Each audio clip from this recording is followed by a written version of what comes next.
કર્યા છે।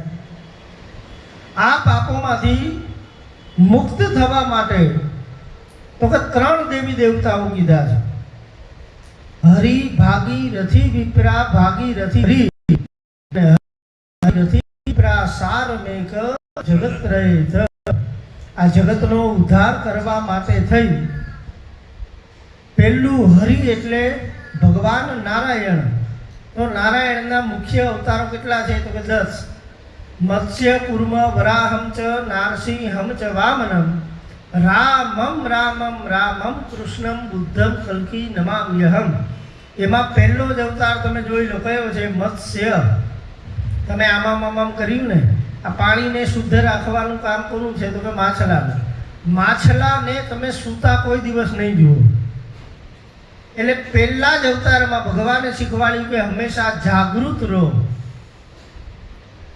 ધર્મ હોય કે ગમે તે કર્મ હોય, માણસ જીવનમાં જાગૃત હોય ને તો એ કોઈ દિવસ ક્યાંય પાછો પડતો નથી। એના દરેક કામ સિદ્ધ થાય છે।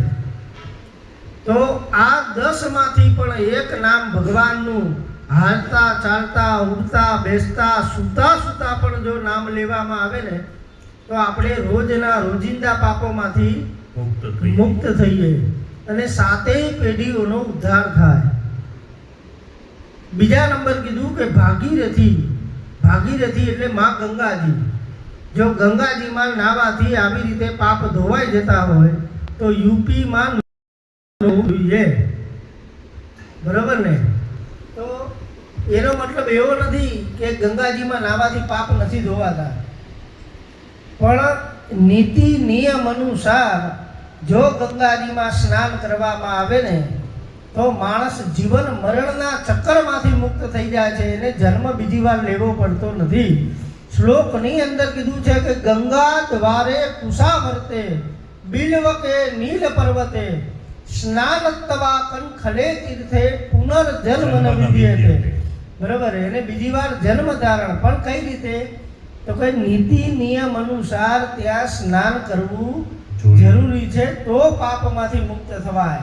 બાકી લોકોના પાપ લઈને આપણે ઘરે આવીએ છીએ ને એમાંય ગંગાજળ ઘરે લઈને આવીએ, બરોબર? હવે કેટલાય પાપ ધોયા છે, એ ગંગાજળ ઘરે લાવવાના પણ નીતિ નિયમો છે, બરોબર? એમને કોઈ પાપમાંથી કોઈ નવરું નથી મુક્ત કરાવવા માટે। અને ત્રીજા નંબર છે વિપ્ર। તમે કોઈ દી સાંભળ્યું કે 5 પટેલો આવ્યા તમારે ત્યાં ભોજન કરવા, કર્મકાંડ કરાવવા? કોઈ પણ જ્ઞાતિ આવતી નથી, બ્રાહ્મણો જ આવે છે। અને જલ્દી ભગવાન કોનું સાંભળે છે? હાલતું ચાલતું જગતનું તીર્થ તો કે બ્રાહ્મણોને કીધું છે, પણ શા માટે કીધું છે? એનું કોઈ કારણ તો હશે ને। શ્લોકની અંદર કીધું છે કે દેવાધીના જગત સર્વે। આખી દુનિયા કોને આધીન છે? તો કે આ દેવતાઓને આધીન છે। દેવાધીના જગત સર્વે મંત્રાધીના જ દેવતા। આપણે બધા દેવી દેવતાઓને આધીન છે, પણ દેવી દેવતાઓ કોને આધીન છે તો કે મંત્રને આધીન છે। આજે તમે નવા કપડાં પહેર્યા છે, આજ તમારા કોઈ વખાણ કરશે તો તમને અંદરથી પ્રસન્નતા થશે, પણ ગમે તેટલો ખર્ચો કરી અને અમારા બેન બ્યુટી પાર્લરમાં જઈ આવ્યા પણ અહીંયા આવીને કોઈક એમ કે યાર આ શું તૈયાર થઈને આવ્યા, આવી રીતે હોય તો શું થાય? મૂળું મરી જાય, બરોબર? તો એવી રીતે ભગવાનના મંત્ર બોલવાથી, શ્લોક બોલવાથી ભગવાન પ્રસન્ન બને અને આપણને જીવનમાં સારા આશીર્વાદ આપે, આપણી સારી પ્રગતિ થાય। અને એ મંત્ર કોને આધીન છે તો કે બ્રાહ્મણોને આધીન છે। એ બ્રાહ્મણો જે ભગવાન નારાયણના મુખમાંથી એનો જન્મ થયો છે આપણા બધાનો, કે તે મંત્ર બ્રાહ્મણાધીના તસ્માત બ્રાહ્મણ દેવતા। એટલે બ્રાહ્મણોને દેવતાઓ કહેવામાં આવે છે કે બ્રહ્મ વાક્ય જનાર્દન। બ્રાહ્મણોને કંઈ આવડતું હોય કે ન આવડતું હોય, બસ ખાલી બ્રાહ્મણ યોનિમાં જન્મ લીધો છે ને એ જ એના માટે કાફી છે।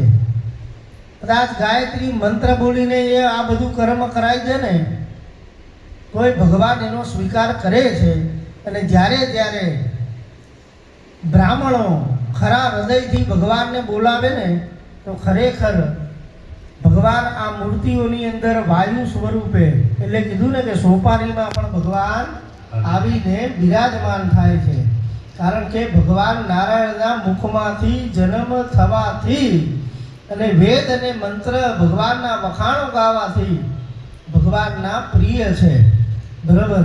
તો આ બધું આ 3 દેવી દેવતાઓ 33 કોટી દેવી દેવતાઓ કોને અંદર સમાયેલા છે? તો કે ગાયની અંદર સમાયેલા છે. તમે કોઈ દિવસ સાંભળ્યું કે બકરીને કે ભેંસને ઘાસચારો અર્પણ કરવાનો બ્રાહ્મણોએ સંકલ્પ કરાવ્યો? કોને કરાવે? ગાયને જ કરાવે. હેને? ગાવોને અગ્રતા સંતુ, ગાવોને ગાયને આગળ રાખીને આ બધા દેવી દેવતાઓ આવતા હોય છે.